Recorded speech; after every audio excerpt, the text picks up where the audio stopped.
Bab 534. Aku bernama Theodore Yang.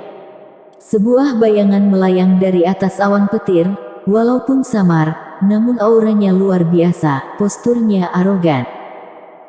Louis Lu belum melihat paras orang ini, namun di dalam hati tanpa sadar terlahir sebuah rasa gusar, tak disangka ada sebuah firasat buruk. Bayangan itu perlahan berkata, mungkin kamu sudah tahu hubunganku denganmu, karena namaku di dunia ini adalah Theodore Yang. Theodore Yang. Sekujur tubuh Louis Lu bergetar, api amarah bergulung, menyembur dari sepasang matanya. Bagaimana mungkin dia tidak ingat nama ini? Dia sudah mengingat dalam-dalam nama ini. Karena pria ini dulu yang membunuh ibu Louis Lu, masih membuatnya menjadi benih iblis di mulut Philip Yin. Pria ini yang memberi semua kesialan pada Louis Lu, namun sekarang, kembali datang kemari berpura-pura menjadi orang baik, memberikannya dua senjata sihir. Louis Lu tidak menginginkannya. Kenapa bisa kamu? Louis Lu sambil menggeram, sambil ingin mengeluarkan dua mutiara itu dari kesadarannya, namun menyadari sama sekali tidak dapat melakukannya. Kelihatannya, salah pahamu padaku sangat besar. Theodore yang seperti sudah mengira reaksi Louis Lu, serta tidak merasa terlalu aneh, hanya tersenyum pahit tak berdaya. Kenapa kamu berbuat seperti ini? Louis Lu menatap lekat Theodore Yang, dia percaya Theodore Yang pasti tahu dia sedang menanyakan apa. Kenapa saat itu begitu kejam? Bahkan begitu tega pada cinta sejatinya. Apa pria seperti ini masih termasuk manusia? Bahkan tidak sebanding dengan binatang.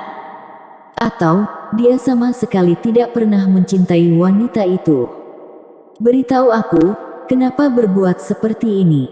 Sekarang kamu ada di mana?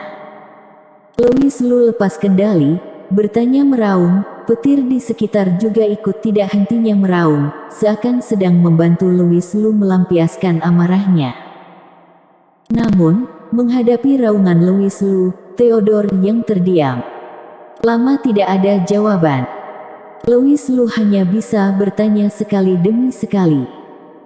Dia harus mendapatkan jawaban, harus membuat pria ini menyesali hal yang terjadi dulu. Brum. Petir tidak hentinya berkilat. Petir-petir ini adalah petir di dalam ruang kesadaran. Seiring kesadaran bergejolak, tentu saja akan menerima sedikit pengaruh. Suara gemuruh tidak ada hentinya. Theodore yang tetap tidak menjawab. Louis Lu melanjutkan mengulangi bertanya sekali demi sekali, walaupun hanya kesadaran, tapi dia merasa dirinya sedang menangis, merasa tenggorokannya hampir serak. Terus berlanjut sampai 1 jam. Suara teriakan Louis Lu menjadi pelan, bukan karena lelah berteriak, melainkan karena dia perlahan menjadi tenang. Mungkin ini adalah alasan Theodore yang diam. Dia tahu saat Louis Lu mendengar nama ini, emosinya akan lepas kendali, akhirnya membiarkannya melampiaskan sebisa mungkin, melampiaskan amarah, kesedihan sebelumnya. Beritahu aku jawabannya. Suara Louis Lu sudah kembali tenang seperti biasa, ekspresinya juga tidak bengis seperti barusan. Kali ini, Theodore yang akhirnya tidak melanjutkan diam, perlahan berkata, aku hanya bisa memberitahumu dua hal. Pertama, bukan aku yang membunuh ibumu. Kedua, aku sangat mencintai ibumu. Selesai bicara, dia terdiam. Louis Lu benar-benar tertegun. Bukan dia yang membunuh. Jelas-jelas Lunayin pernah memberitahu Louis Lu, dulu saat ibunya, Lunayin meninggal, hanya Theodore yang ada di sisinya, bila bukan dia yang membunuh maka siapa lagi? Jelas-jelas Philip Yin pernah memberitahu Louis Lu, Theodore yang terkadang akan kehilangan akal sehat, seperti seorang kultivator iblis. Hal ini juga bisa dibuktikan dari Louis Lu.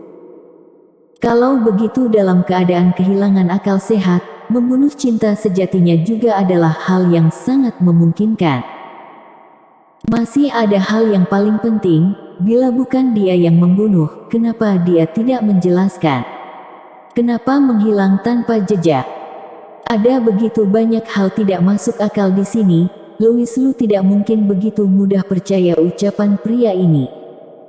Aku tahu kamu tidak percaya.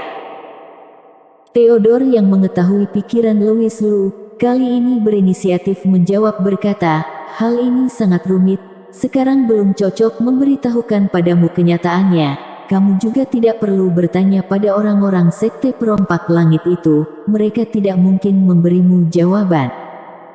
Benar saja. Mereka sekomplotan.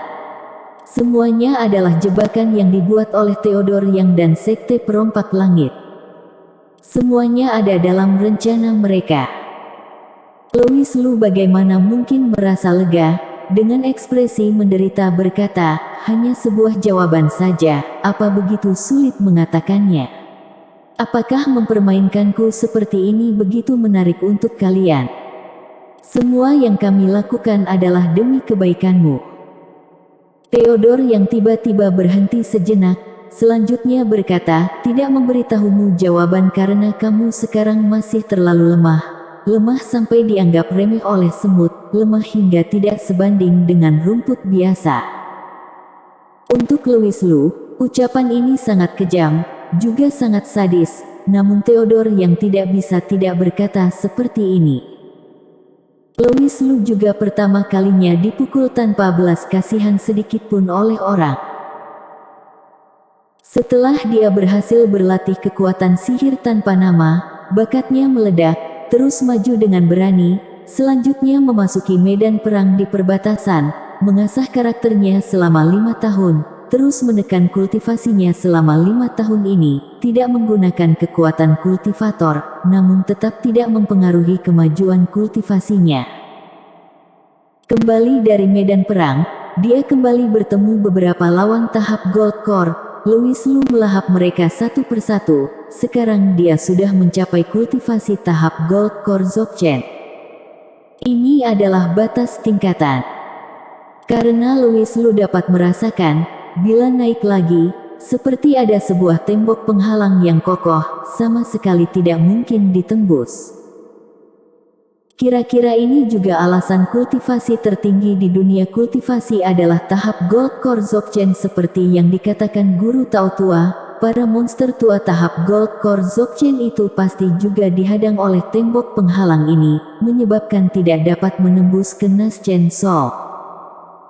Yaitu juga, Louis Lu sekarang baru berusia 21 tahun, sudah berlatih hingga mencapai batas tingkatan dunia ini. Bakat mengerikan seperti ini dapat disebut sangat mengerikan. Namun Theodore yang berkata seperti semut, seperti rumput biasa. Louis Lu tidak mendengarkan. Bersambung.